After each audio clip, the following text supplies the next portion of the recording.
morning, children.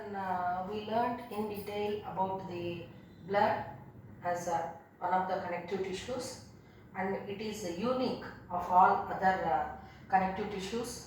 Also, you learned why it means the blood is in liquid form. Okay, so means fluid connective tissue. So, how can we say that the blood is said to be a fluid connective tissue? Because it contains two different components, that is one plasma and cells, plasma and cells. So the chief component of blood is plasma, and different types of cells are there, WBC, RBC, platelets, etc. So all these cells are doing different functions. Whereas other tissues, if we see like areolar tissue or adipose tissue, they are having one function like. Whereas blood, if we observe the cells which are present, they are doing different functions. For example, RBC, you can take it is helping in carrying oxygen as well as carbon dioxide, as it contains hemoglobin, that is respiratory pigment, and WBC helps in maintaining immunity of our body, and platelets are helping in clotting of blood. So keeping that in the view, the blood is called as a fluid connective tissue. Fluid connective tissue. Okay, now we will discuss about the how we are related. Suppose in a family, if we observe father, mother, children are there, means they may have different blood groups, or sometimes father and one child will have same blood group, and mother and another child will have another blood group, like that. So why we have different types of blood groups? Okay, children. So that how we can know means that is because of a scientist called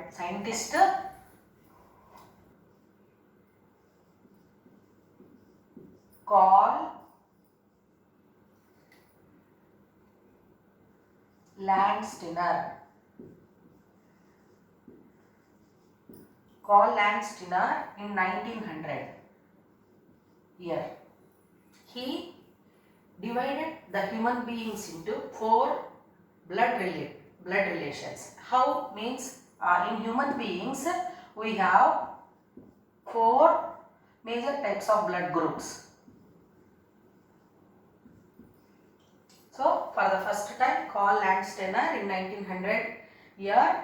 So the all human beings are divided into major blood groups, four. So now how he divided and what are the blood groups? If we see, there are four blood groups, A, B, AB and O. So these are the four major blood groups. So how we can know, how you can know what is your blood group? For that, let us perform an activity. Now, to know our blood group, we are going to learn an activity. So this activity you have to do in the presence of a teacher or a health worker. So yourself you are not supposed to do. Okay, children. So now in this, what we have to do means you have to take a porcelain plate which is very much clean. Take a porcelain plate, and on that plate what we have to do means we have to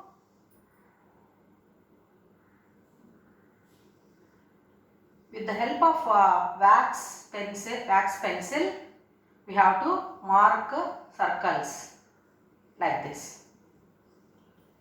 Then what are the first I will explain about materials required, and porcelain plate, then anti-sera A, anti-sera B materials.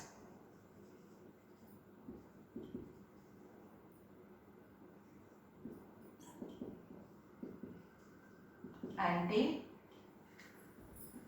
A sera, anti B sera, anti RH-D sera. Then porcelain plate, needle, wax pencil, cotton, spirit, etc. So now anti-sera, anti-A sera, anti-B sera, anti-RHD sera, porcelain plate, needle, wax pencil, cotton, spirit and toothpick also. Toothpick. So now these are the materials required to know the blood groups of different. Now let us take a porcelain plate which is very much clean, and on that with the help of wax pencil we have to divide the surface of the plate into three parts, and with the help of wax pencil we have to circle it like this, and in one circle we are going to keep a drop of anti-sera, anti-A, and second one and anti-B, and here third one anti-RHD sera we are going to take. Now what we have to do, the left hand finger we have to take, we have to clean it with the spirit, and we have to clean it with cotton, then we have to prick it with the needle, so that what is going to happen, bleeding will be there, and we have to entangle like this down so that blood will be collected faster. So now that blood we have to keep here like this, three separately, not touching the surface of this porcelain plate. So now blood we are going to keep, and we have to keep it aside for some time. So now what is going to happen here after doing that? So we can observe the cells which are going to be clumping.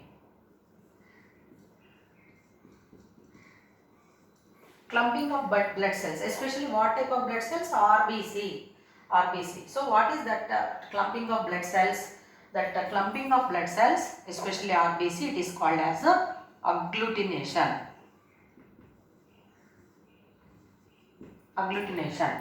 So we have to observe that agglutination. In what way? So all the cells will be just moving aside that solid part, leaving behind the colorless watery portion. So that one we call it as clumping of cells, which called as agglutination.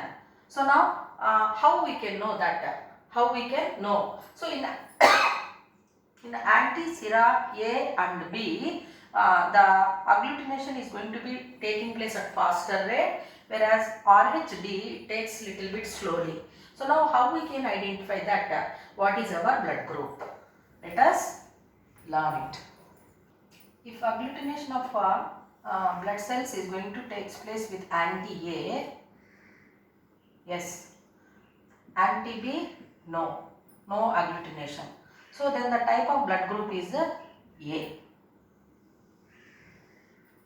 Next one, agglutination if it is not taking place with the anti-A, and if it is taking place with the anti-B, then the blood group type is B. If anti-A and anti-B, if the blood group, if blood is going to be agglutinated or clumping is going to take place, then that is a AB blood group.